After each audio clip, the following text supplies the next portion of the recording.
Okay, so we discussed what we were doing and what we were thinking about in setting up our data holdout. But then we also need to define how we measure how good our predictions are.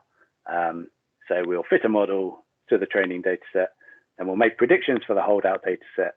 And then we need some way of summarizing the differences between our predictions and the observed data to summarize how well we did. And in particular, if we're choosing one best model, for example, ultimately that summary needs to be a single number that we can just say this one is the highest in our single number. So in this skeleton, we were using the metric mean absolute error. So yeah, okay.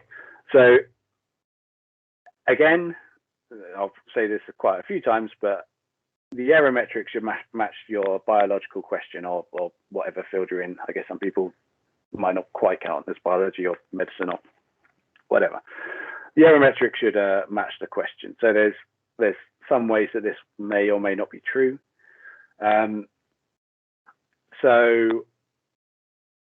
For example, if you had a data set that your response variable was between 0 and infinity, so like our survival times we've got, they go between 0 and infinity. You might choose, for example, to log transform those in order to spread them between minus infinity and positive infinity. That will help some models kind of not break or avoid you getting negative predicted survival times.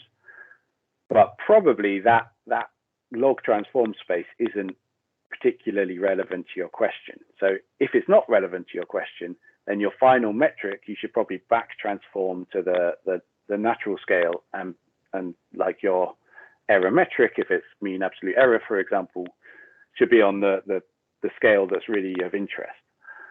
And sort of relatedly, so in the example above, we use mean absolute error, the mean of so take the error for each data point, each predicted data point, sorry, take the absolute value of that, i.e. ignore any minus signs, and take the mean of them.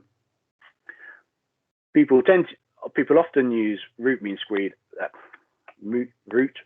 error as well. This mostly has a history due to like computational reasons. It can be quite convenient, and some other reasons. But in my opinion, most of the time, it's not really relevant to your question. So if you're using root mean squared error, so instead of taking the absolute value of the error, you square it, and then you take the mean of that, and then you square root it to get it back onto kind of the same scale. And it overemphasizes the data points that are predicted very poorly and underemphasizes the data points that are predicted fairly well. And in my opinion, that's really kind of what we're interested in. So again, if it doesn't match your biological question, you shouldn't be using it as a metric if you can possibly help it. Then another side of that is we should be aiming for interpretability. So some of these are quite easy to understand as humans trying to really know what's going on, and some of these are much less easy to understand. So the mean absolute error is very intuitive. It's just the mean of the error. If I go and predict a person, the expected error I would get is the mean absolute error, and it's on the same scale as the data was. So in our example, it's in days. R squared is one people use that I also find quite easy to interpret. Some of this is subjective and personal, but so R squared is the proportion of the variance in the response that your model is explaining. And so it ends up being a number between 0 and 1. And if you're explaining 90% of the variance, then that's quite good. If you're only explaining 30% of the variance, that's quite poor. But then sort of similarly, root mean squared error is often not so interpretable. It's on the same scale as the data, but it's upweighting the few bad predictions in a way that I can't intuitively sort of understand very easily. So often I would find root mean squared error not interpretable, and so I'd avoid using it. People often use correlation between their observed and predicted data as well. Again, I don't find it very interpretable. So I guess it's a number between -1 and 1, and 1 is very correlated and 0 is uncorrelated. But I don't know particularly what 0.6 correlation means personally. Some people are probably better at that than I am, but it's not a number I could explain to a layperson easily. And relatedly, well, not relatedly, also, it's not quite measuring what you think, in that if you're quite a lot of machine learning models, what ends up happening is your predictions for a low value of the response variable are over predicted, and your predictions for the high values of the response variable are under predicted. So where you want, I hope you can see the video, you probably want to be on a 1-1 line, and you end up with a prediction like this. And that could give you a very high correlation if that line of predictions is very thin, even though they're all quite a long way off the 1-1 line that you want to be. So I'd say be careful with correlation.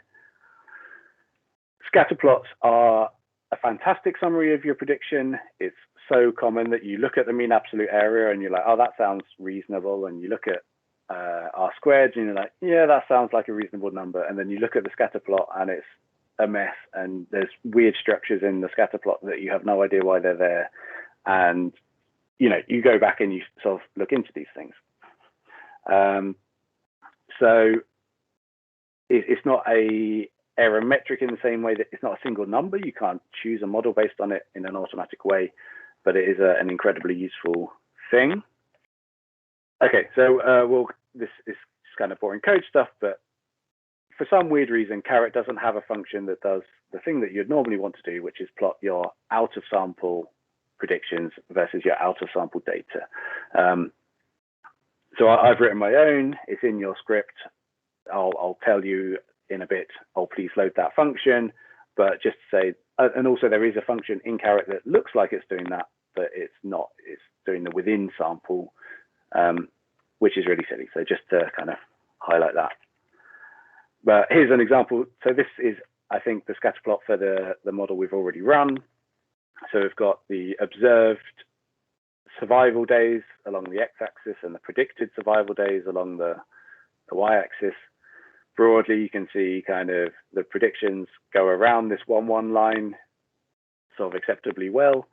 But there's already sort of some things that you might not have intuitively guessed, partially because I haven't explained what R part 2 is, but we can see this structure where our predictions only occur on a few discrete values.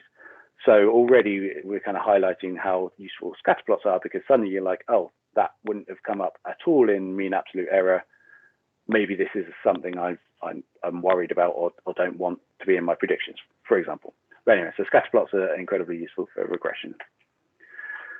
So in classification, so we've got 2 or more labels, and the task is to correctly predict the label. We have a totally different bunch of metrics, because the regression metrics don't make sense anymore. Same ideas, match the error metric to the question and aim for interpretability. And the thing that's important to keep in mind is class balance. So if you have 99% of your data are one class and 1% of your data are another class, you can often, if you're using, so accuracy is just what proportion of my predictions were correct. And if you've got this strong class imbalance, you can get very high accuracy with a model that just predicts the common class. So for example, I can just tell you that I've got a new model for predicting everyone's COVID infection status right now, and I'll get something like 97% accuracy by just saying that no one has COVID. And because most people don't have COVID, I'll be right most of the time. So your error metrics, if you're doing classification, have to really consider this. Another slight side is some machine learning models predict probabilities for classes, whereas some just give the sort of the best predicted class, like the most likely class. And so you sometimes get slightly different metrics depending on which of those you use. But so some common metrics, kappa is basically accuracy, but it's scaled for how well you do by random chance. So it says, I would expect to do at least 97% accuracy in a COVID task. So if I've got 93% 97.1% accuracy, that's not particularly fantastic. It's only slightly better than I would do by a very simple model. If I've got 99% accuracy, that's probably quite good. And it's relatively interpretable. And then AUC, I think, is something we won't go into detail too much, but it's if you're predicting probabilities, and then you're sort of setting a threshold for, if the probability of class A is above 0.3, then we'll say it's class A. If the probability is less than that, we'll say it's class B. Choosing that threshold can be difficult. AUC is a metric that summarizes by using all the possible thresholds, and then summarizes how well you do over all of them.